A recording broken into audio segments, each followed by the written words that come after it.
Good morning, ladies and gentlemen, boys and girls. Here at Parts Galore on 8 Mile in Detroit.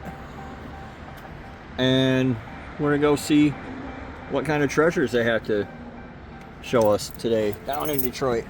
I had to come down to visit GM Factory Zero for some stuff, so let's go take a look.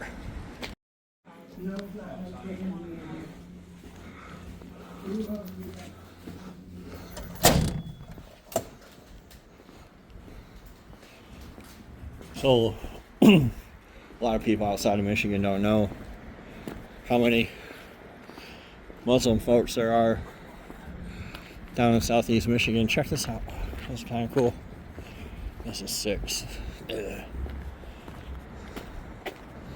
I love little square Dakotas. I love to go to different junkyards because I just love to see how different they are. Oh, somebody got themselves a little square Dakota. Oh, can't win them all. So yeah, I just love to see the different stuff that's available. Love to see how the different yards do different things. Looks like here all the trucks are together. This guy's ready to go. He's already spinning his ratchet. He ain't even had a truck yet. I believe I've been here before. I think it's been a while. Like a long while. But yeah, why not try it again? Good old Ford Triton V8.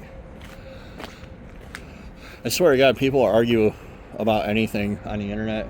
I made the comment that pretty much anything from 1990 to 2010, like that 20-year span, is the golden age of just simple, reliable automobiles that'll run and run and run. And I mentioned, TBI Chevys, Vortex Chevys, early LS Chevys, Triton V8s, and some Tritons are garbage. The spark plugs blew out. Okay, buddy, whatever you say. There's they still make, well, up until very recently, they still made those modular V8s, and 200,000-300,000 miles, no problem. You don't have to love them, and it doesn't mean that they're without trouble. The manifolds rotted off, and the plugs came out of the early ones and broke on the later ones. They still ran hundreds and hundreds of thousands of miles for hundreds and hundreds of thousands of people. So this yard's looking, early, a few rows in, but looking pretty well picked. It's like people get out here and get after it, which doesn't surprise me.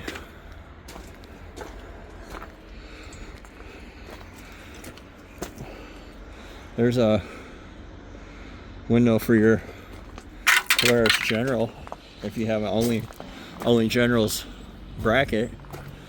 I don't know what those kids are after, but yeah, there's a replacement window for my General. I don't know what those kids are after, but they're after it like hardcore. Let's see what else we got here. Still not really seeing EcoBoost or Coyotes. That's a 10, so I don't think it would be either.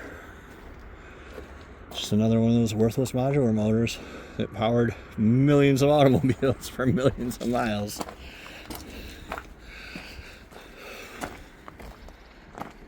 So, looks like we go from trucks to SUVs.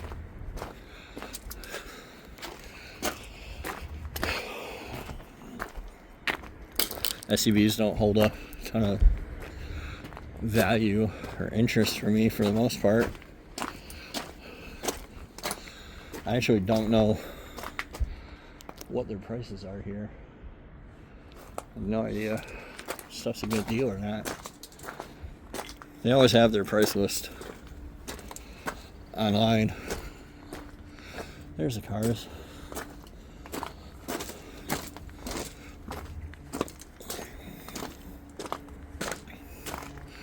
I don't see any gantries here. I don't know if they have them. I don't know how a guy would pull a motor here. Now that I think about it,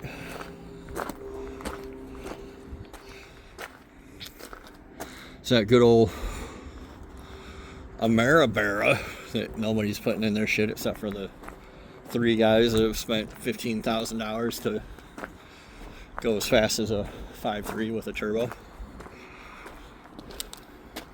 Oh, there is a gantry. You know, and that kind of, like, you do you, right? But whenever people are like, man, I want to be different, and I don't want to do an LS, or I don't want to do a Gen 3 Hemi, there's a different tax. Like, if you are just like, you know what I think would be really cool? If I made, what is this, a 3.5? I don't even know. Yep, it's a 3.5. It'd be really cool if I made a Chevy 3.5 twin turbo, no lag, insta boost, in my Suburban run 9s. You certainly can, if you want to bad enough. But you gotta really want it. There's a guy in my group, and I don't know what happened to him, that has a North Star. Was it a Dakota? Maybe a GMT 400. Very cool. Very cool to see, and he did it very cheaply. This car says it's a Z28. Do we believe that that is true? Do we have a true LS1? I guess we'll never know because they cut the cable. They cut the cable. The converter's laying in the back seat. This actually seems like a nice enough car. It's all one, so it would even have the LS6 style intake on it. If you could open the hood.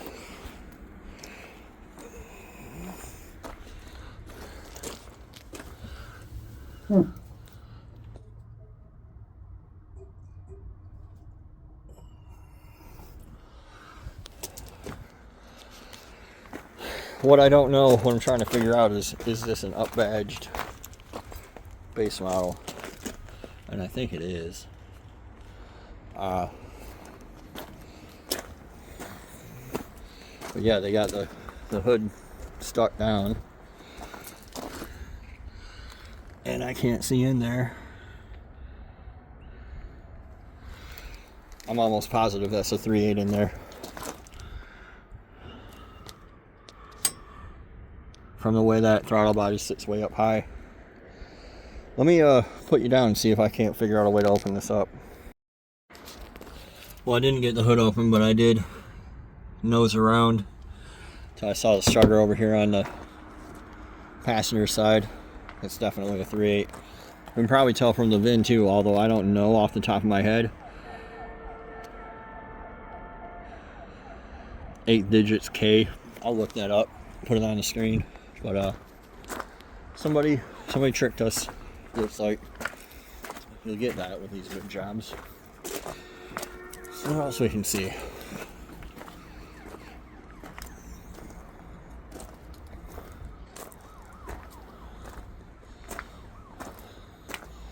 Just curious if this was a GTP. It'd have bigger injectors, and then you gotta find 2 of them.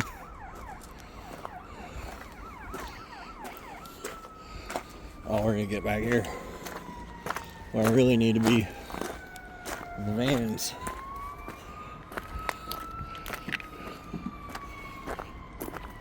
I'll bring you guys back when we get to the vans, see the real treasures. Check out straight up row of work vans right away.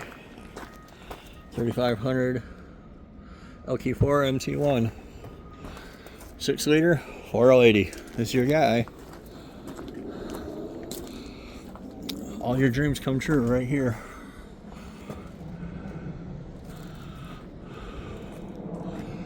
What else we got? What's these other Chevys look older? I'm gonna walk down there real quick. What's this? A Ram 350. Oh, no, that's a Magnum. Still, if you wanted a Magnum, like my D100. 05.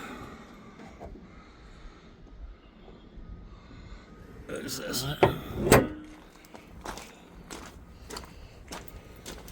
It's Stone Ridge Construction Company.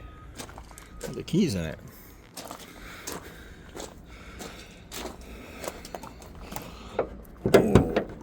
Let's see here. This one hasn't been messed with. 4.8. This is a 4.8 for a lady. I'd still take it. Especially since that one hasn't been messed with. It's even better. This is an older van, I think. Yeah, it's a 350 or whatever. There's another newer one. What are you? 4.8. 8 loads. That's another. There are 3 swaps ready to go right here in that row alone. It's pretty amazing.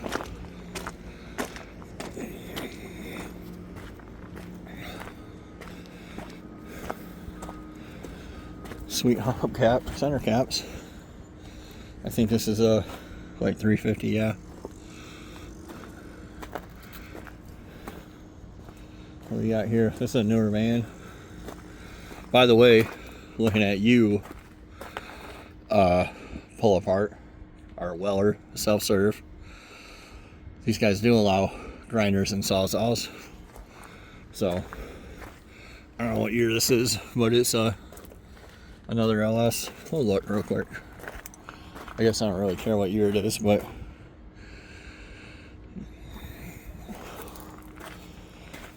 people ask all the time. The vans kept drive-by-wire for way longer than anybody else.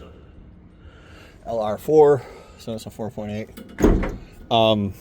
Yeah, the vans kept drive-by-wire, which means you can get a P59 processor, PCM, and drive-by cable if you want that. The van's the place to get it from. But yeah, so it's laying right here. Somebody already went rooting for it. But yeah, 4 swaps. Wow, this yard just keeps going. I'm gonna walk back. I'm gonna quit filming, but I'm gonna walk back. I got peanut and coconut out in the car, so it'd be somewhat brief, but let's go see if there's. I'm curious if they have like old vehicles. I'll bring you guys.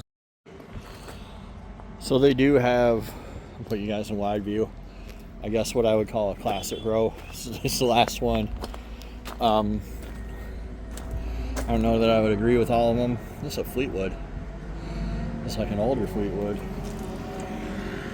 I don't know if that's a TBI 350. It is. TBI 350. I don't know if it's old enough to be an Olds motor. Not new enough to be a LT1. But yeah, I don't know that I agree with all of these. Fiero, sure. The Escorts that my wife insists look just like Fox bodies. Not so much. 2 Jeeps. I'm pretty sure this one's a CJ. And, oh, yep. Sure enough. Somebody got him some angle iron and patched her up. As always. People on the internet act like they can't do anything at all. And then out in the real world, guys are welding random pieces of scrap to the tubs of their. This is the one, the Wrangler with the ground effects. One of them. There are a few packages like that. This thing's worthless. Except it's got a 4-liter. Probably still runs too. Yeah, an early North Star. This is one of those lame. So is that a 4.1 or 4.9? 4.9. So this is aluminum block iron heads, notorious for pooping head gaskets because of the dissimilar expansion rates. Here we got a Mercedes. Here we got a square V8 Dakota. Woo! Another Fiero with a prancing goat or something on the hood. This must be a Lemon's car. Kind of looks like a coconut. Interesting. Interesting. Lincoln Versailles. Is that what this is? Probably so. Not bad. Not bad. Alright, yeah, I'm going to get out of here. I still have a whole day's worth of work to do. So, it's been fun. I hope you guys enjoyed. And we'll see you next time on The Driveway Engineer. Thanks for coming along.